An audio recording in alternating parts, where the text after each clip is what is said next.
నమస్తే. సామాన్యుడి చేతిలో సామాజిక అస్త్రం నెంబర్ 1 న్యూస్కి స్వాగతం. నేను రవీంద్ర. డియర్ అంకుల్, ఇప్పుడు కల్వకుంట్ల కవిత ఈ పదాన్ని ఎక్కువగా వినియోగిస్తున్నారు. అది ఎవరి పట్ల అంటే తెలుగుదేశం పార్టీ అధినేత నారా చంద్రబాబు నాయుడు. ఎందుకు ఒక్కసారిగా కవితకు చంద్రబాబు నాయుడు అంటే అంత ప్రేమ అభిమానం వచ్చేసింది అంటే దానికి చాలా పొలిటికల్ ఈక్వేషన్స్ ఉన్నాయి. ప్రధానంగా ఏదైతే భారత రాష్ట్ర సమితి బీఆర్ఎస్ నుంచి ఆమె బయటకు వచ్చారో, ఆమె బయటకు బయటకు పంపించారు.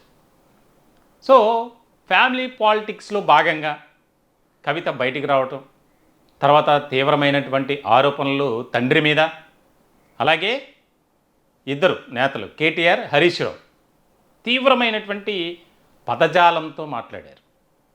ఇప్పటికి కూడా మాట్లాడుతూనే ఉన్నారు. ఇలాంటి సందర్భంలో తాజాగా జరిగినటువంటి కొన్ని పరిణామాలు ఏవైతే ఉన్నాయో దానికి సంబంధించి టీఆర్ఎస్ అనే పార్టీని నేను స్థాపించబోతున్నాను, దానికి కొన్ని మార్పులు చేర్పులు చేసి అని ఇటీవల ఆమె మాట్లాడారు తెలంగాణ రాష్ట్ర సమితి పేరుతో. ఇలాంటి క్రమంలో తాజాగా జరిగినటువంటి కొన్ని అంశాలు అంటే చంద్రబాబు నాయుడిని ఎందుకు అంత పొగుడుతున్నారు కవిత అంటే దానికి ముఖ్యమైనటువంటి కారణం రాబోయే రోజుల్లో తెలుగుదేశం పార్టీతో టైఅప్ పెట్టుకునే అవకాశాలు అయితే స్పష్టంగా కనిపిస్తున్నాయి. తెలంగాణ రాజకీయ వర్గాల్లో బాగా వినిపిస్తున్నటువంటి మాట ఇది. టీడీపీతో పొత్తు పెట్టుకుంటే కవితకు కలిసి వచ్చేటువంటి అంశం ఏంటి అని డౌట్ రావచ్చు మీకు. ఇక్కడ చాలా ప్రధానమైనటువంటి అంశం ఏంటి అంటే ఇప్పుడు ఏదైతే బీఆర్ఎస్లు ఉన్నారో ముఖ్యమైనటువంటి నేతలు దాదాపుగా తెలుగుదేశం పార్టీ నుంచి వెళ్ళినటువంటి వారే. తెలంగాణలో తెలుగుదేశం పార్టీ ఏ స్థాయిలో ఉంది అంటే చాలా బ్రహ్మాండంగా ఉంది. క్యాడర్ ఉంది, లీడర్లు ఉన్నారు, దానికి సంబంధించి ఒక వ్యవస్థే ఉంది. కానీ పార్టీ అధినేతగా నారా చంద్రబాబు నాయుడు తెలంగాణపై అంత ఫోకస్ పెట్టలే ఇంకా. ఇలాంటి సందర్భంలో రాబోయే ఎన్నికల నాటికి అంటే ఆంధ్రప్రదేశ్లో కంటే తెలంగాణలో ఒక ఏడాది ముందే ఎన్నికలు జరుగుతాయి. అక్కడ 2023లో జరిగితే మనకు 2024లో జరిగాయి. మళ్ళీ వచ్చే ఎన్నికలు 2029లో ఆంధ్రప్రదేశ్లో జరిగితే 2028లో తెలంగాణలో జరుగుతాయి.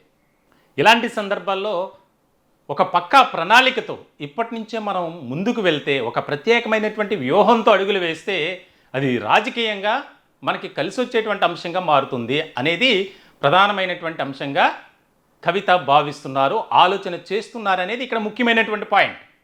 ఇప్పుడున్నటువంటి పరిస్థితుల్లో ఆంధ్రప్రదేశ్లో వైఎస్ఆర్సీపీ ఏ స్థాయిలో ఉందో అంతకంటే పతన స్థాయిలో తెలంగాణలో గులాబీ పార్టీ ఉంది. ఎందుకంటే ఆ పార్టీ చేసుకున్నటువంటి సొంత తప్పిదాల వల్లే దానికి అట్లా అయిపోయింది. 10 ఏళ్ల పాటు రాష్ట్ర ప్రజలు మీరు పరిపాలించండి, ప్రజలకు సంక్షేమ పథకాలు అమలు చేయండి, అభివృద్ధి కార్యక్రమాలు చేయండి అంటే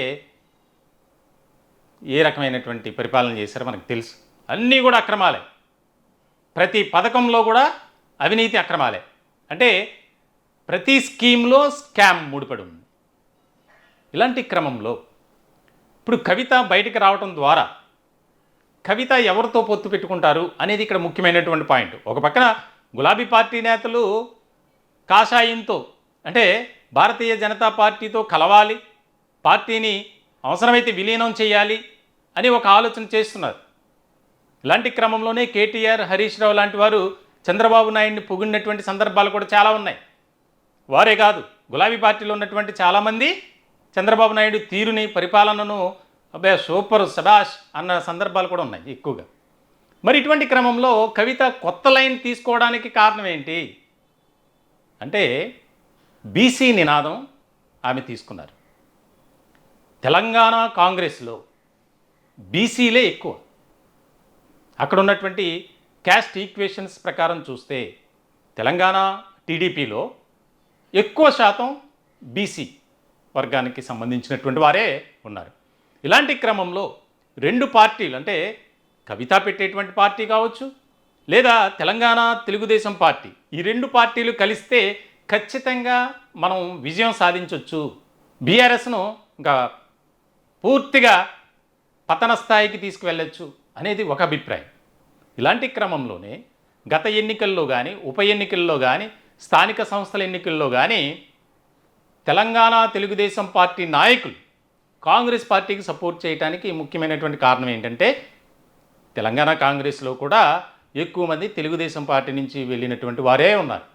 అంటే ఇక్కడ తెలుగుదేశం పార్టీ పట్ల ఒక అభిమానం లేకో అది కాదు. ఎందుకనంటే పార్టీ రాష్ట్రంలో కాస్త ముందుకు వెళ్ళట్లేదు కాబట్టి ఆల్టర్నేటివ్ చూసుకున్నారు. ఒకవేళ మళ్ళీ తెలంగాణలో తెలుగుదేశం పార్టీ యాక్టివ్ అయితే ఆ పార్టీ నుంచి వలస వచ్చేటువంటి వారు చాలామంది ఉన్నారు. ఖచ్చితంగా సొంత పార్టీకి చేరుకునేటువంటి వారు. ఇలాంటి క్రమంలో కవిత ముందుగానే ఒక ప్రత్యేకమైనటువంటి వ్యూహంతో అడుగులు ముందుకు వేస్తున్నారు అనేది ఒక చర్చ నడుస్తుంది. మొత్తానికైతే త్వరలోనే దీనికి సంబంధించి కవిత చంద్రబాబు నాయుడుతో సమావేశమై పలు రాజకీయ అంశాల గురించి మాట్లాడే అవకాశాలు కూడా ఉన్నాయి. ఇటీవల ఒక ఉదాహరణ కూడా చెప్తా. గత కొద్ది రోజుల క్రితం తిరుమల వెళ్ళినటువంటి కవిత అక్కడ చాలా స్ట్రాంగ్ కామెంట్ చేశారు. జై ఆంధ్ర అనే నినాదంతో స్టార్ట్ చేసినటువంటి ఆమె మాటలు అంటే ప్రెస్తో మాట్లాడినటువంటి సందర్భంలో జై తెలంగాణ అని లాస్ట్లో మాట్లాడారు. అప్పుడు కూడా చాలా రకాలుగా ఆమె మాట్లాడినటువంటి తీరుపై రకరకాలుగా మాట్లాడుకున్నారు, చర్చించుకున్నారు రెండు రాష్ట్రాల్లోని రాజకీయ వర్గాలు. చంద్రబాబు నాయుడు ఆయన పరిపాలన చాలా బాగుంది, ప్రజలకు అందిస్తున్నటువంటి సంక్షేమ పథకాలు కావచ్చు, చేస్తున్నటువంటి అభివృద్ధి కార్యక్రమాలు కావచ్చు చాలా బ్రహ్మాండంగా ఉన్నాయి. గతంలో మేము కూడా ఈ విధంగా చేసుంటే గులాబీ పార్టీకి ఓటమి వచ్చేది కాదు అని అక్కడ కంపారిజన్ చేశారు. అంటే పోల్చి చెప్పారు కేసీఆర్కు అలాగే చంద్రబాబు నాయుడుకి. అక్కడ అర్థమైపోయింది అంటే ఖచ్చితంగా రాబోయే రోజుల్లో తెలంగాణ తెలుగుదేశం పార్టీతో పొత్తు పెట్టుకొని సార్వత్రిక ఎన్నికలకు 2028లో జరిగేటువంటి అసెంబ్లీ ఎన్నికల్లో కవిత ఒక ప్రత్యేకమైనటువంటి స్ట్రాటజీతో ముందుకు వెళ్తారనేది కూడా వినిపిస్తుంది.